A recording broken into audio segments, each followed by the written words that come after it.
বন্ধুরা, welcome back to my channel Pinky family blog. তো বন্ধুরা, তোমরা সবাই কেমন আছো? ভালো আছো, সুস্থ আছো? আমাদের পরিবার সবাই ভালো আছে, সুস্থ আছে।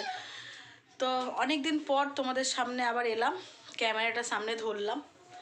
প্রায় 2-3 মাস হবে। তার মাঝখানে অনেক কিছু হয়ে গেছে। আমাদের ঘরে অনেক বিপদ এসেছিল, তো ওইটাকে কাটিয়ে এখন আমরা সবাই ভালো আছি।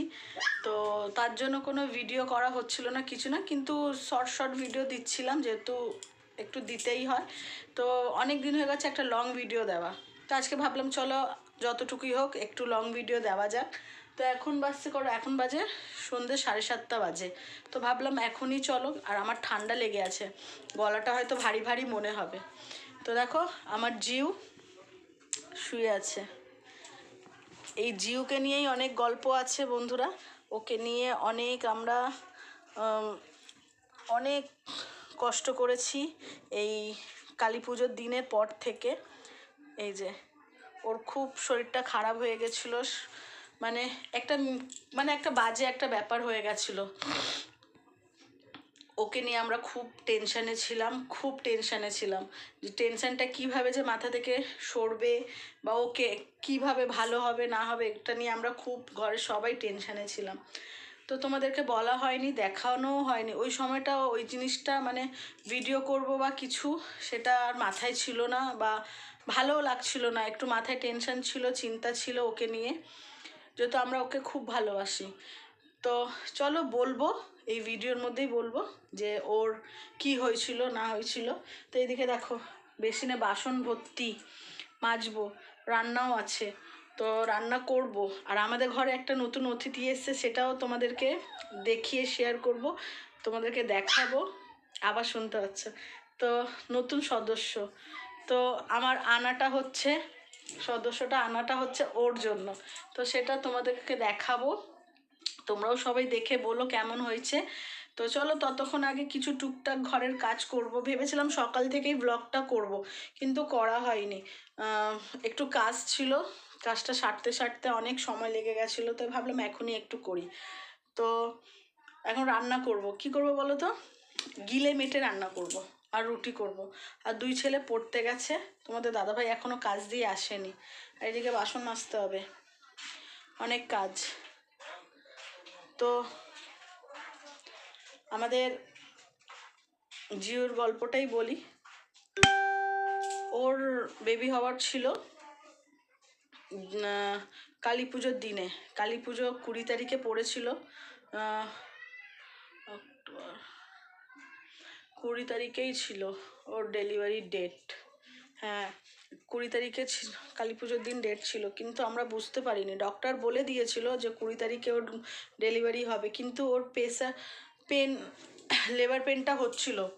আর এখানে যে কালী পুজোর সময় যে চকলেট বম বাজি এত ফেটেছে, ও ভয়তে কোনো রকমের লেবার পেন দিতে পারিনি। যখনই লেবার পেনটা হচ্ছে, এখানে বাজি বোম ফাটছে, ভয়তে ও এদিক ওদিক ঢুকে যাচ্ছে, লুকিয়ে যাচ্ছে। সেই কারণে আমরা ভেবেছিলাম হয়তো সেদিন হবে না, আরও 2 দিন পর হবে। ডক্টরের সাথে কথা বললাম, ডক্টর এলেন, দেখে বলল যে না, আরও 2 দিন পর হতে পারে। অনেক সময় হয় ডেট হয় না বা কিছু। তো আমরা সেইভাবেই ওকে ছেড়ে দিয়েছিলাম যে হয়ে যাবে, নিজে থেকে কোনো অসুবিধা হবে না। কিন্তু বুঝতে পারিনি আমাদের এত বড় বিপদ হয়ে যাবে। তো প্রায় ওর বেবি হওয়ার কথা ছিল 20 তারিখ, আর আমরা 24 তারিখের দিকে ওকে ডক্টরের কাছে নিয়ে যাই হসপিটালে। তো ওখানে আমাদের মনটা খুব ছটফট করছিল যে ওর কি হলো, এখনো হয়নি কেন। ও কিন্তু লেবার পেনের মতন সব সময় হাত আঁচড়াচ্ছে, পা আঁচড়াচ্ছে, সবই কিছু করছিল। কিন্তু আমরা বুঝতে পারিনি যে ওর ভেতরে কি হচ্ছে না হচ্ছে। তো সেই কারণে আমরাও ওরকমভাবে, ডাক্তারও বললো যে না, ওদের 2 দিন 3 দিন সময় লাগতে পারে। তাই আমরা ডাক্তারের কথা শুনেই ছেড়ে দিলাম। তারপরে যখন 3 দিনের পর যখন ডক্টর হসপিটালে নিয়ে গেলাম আমরা, ওখানে বললো যে এক্স-রে করতে হবে। তো আমরা তাড়াতাড়ি করে এক্স-রে করলাম, করে নিয়ে ডক্টরের কাছে গেলাম। ডক্টর তখন এক্স-রে দেখে বলছে ভেতরের বেবিগুলো একটাও বেঁচে নেই। তখন শুনে খুব কষ্ট লেগেছিল। আর কষ্ট লাগার থেকে আমার এর কথাটা বেশি চিন্তা হচ্ছিল যে এ কেমন হবে, ওর কি কষ্ট হচ্ছে না হচ্ছে আমরা কিছুই বুঝতে পারছি না। এটা ওরা অবলা জন্তুর মুখে কোনো কথাই বলতে পারে না, তো ওদের কষ্টটা ওরকমভাবে আমরা বুঝতে পারি না। তো আমরা খুব একে নিয়ে একটু টেনশনে ছিলাম। তো ডক্টর বলল ওকে সিজারিং করতে হবে, করে ওর বেবিগুলো সব বার করতে হবে। প্রচণ্ড ভয় পেয়ে গেছিলাম আমি যে ওর সিজারিং হবে কি হবে না হবে। তখন অত বাচ্চার কথা আমার মাথায় আসেনি, আমার এর কথাটাই ভাবছিলাম, এ যেন কোনো ক্ষতি না হয়, এ ভালো হয়ে যাক। তখন ডক্টরের সাথে কথা বলে তোর সিজারিংটা করা হলো। 4টে বেবি ছিল, কোনো রকমের ভিডিও করিনি, কিছু না। খুব মনটা খারাপ হয়ে গেছিলো। 4টে বেবি ছিল, 4টে বেবি কেউ থাকেনি। তো ওকে অপারেশন করে সব কিছু করে টোরে বাড়ি নিয়ে আসা হলো। ওকে অনেক কেয়ার করে রাখতে হয়েছে। আর ওর শরীরের মধ্যে অনেক কষ্টও গেছে। দুবেলা করে সেলাইন ইঞ্জেকশন সব কিছু চলতো। খুব ও যেরকম কষ্ট পেয়েছে আমি সেরকম কষ্ট পেয়েছি বন্ধুরা। তো তাই কোনো ভিডিও করিনি, ব্লগ করিনি, কিছুই করিনি। তো এখনও খুব ভালো আছে। প্রায় 10 দিন 15 দিন 15 দিনের কাছাকাছি হয়ে গেছে ওর সেলাইটা কাটা। তো এখন খুব ভালো আছে। তো ওর জন্য একটা খেলার সঙ্গী নিয়ে এসেছি আমি, বুঝেছে? কেন কি ওর যখন দেখলাম ও ঠিক হয়ে গেল, তখন ও না একটা পুতুল ছিল, পুতুলটা নিয়ে না ওর নিজের বাচ্চার মতো নিয়ে নিয়ে নিজের কোলে ঢুকিয়ে নিত, নিজের কাছে রাখতো। তারপরে মানে ওর কাছ থেকে ওই পুতুলটা সরিয়ে নিয়ে নিলে পরে ও কান্নাকাটি করতো। তাই ভাবলাম ওর একটা সঙ্গী এনে দেওয়া যাক। তো একটা ওর সঙ্গী আনা হয়েছে বন্ধুরা, সেটা তোমাদেরকে দেখাবো। একদম ছোট্ট। অনেক কেউ বলবে যে তোমাদের তো নিজের থাকারই জায়গা নেই, তোমরা আবার নিয়ে এসছো, কিন্তু কিছু করার নেই। আমরা যেভাবে থাকবো ওরাও আমাদের সাথে ওরকমভাবেই থাকবে, কোনো অযত্ন পাবে না, যত্নতেই থাকবে। তো চলো তোমাদেরকে একটু দেখাই। ও একদম ছোট্ট, এনেছি 45 দিনে। এই দেখো, এই দেখো,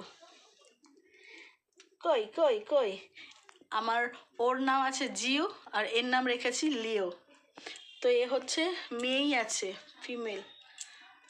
এই যে, আসো আসো আসো আসো আসো, এই যে, এই দেখো, এই যে।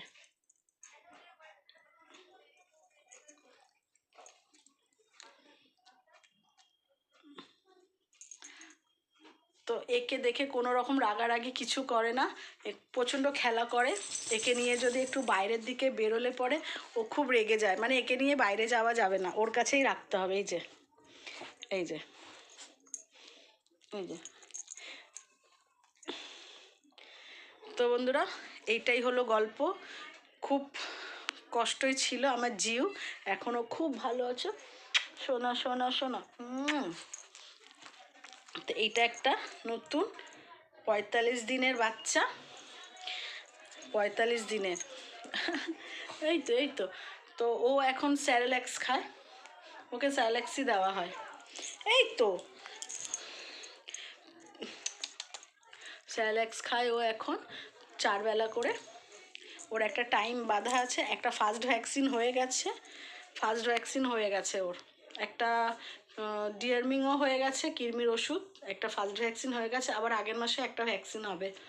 তো চলো গল্পগুলো বললামই। এই আমার ছোট্ট লিওকে দেখে বলো কেমন হয়েছে। আর আমার জিওকে যেন সবাই ভালোবাসা দিও, ঠাকুরের কাছে কামনা করো ও যেন এরকমভাবেই ভালো থাকে, আমরাও চাই।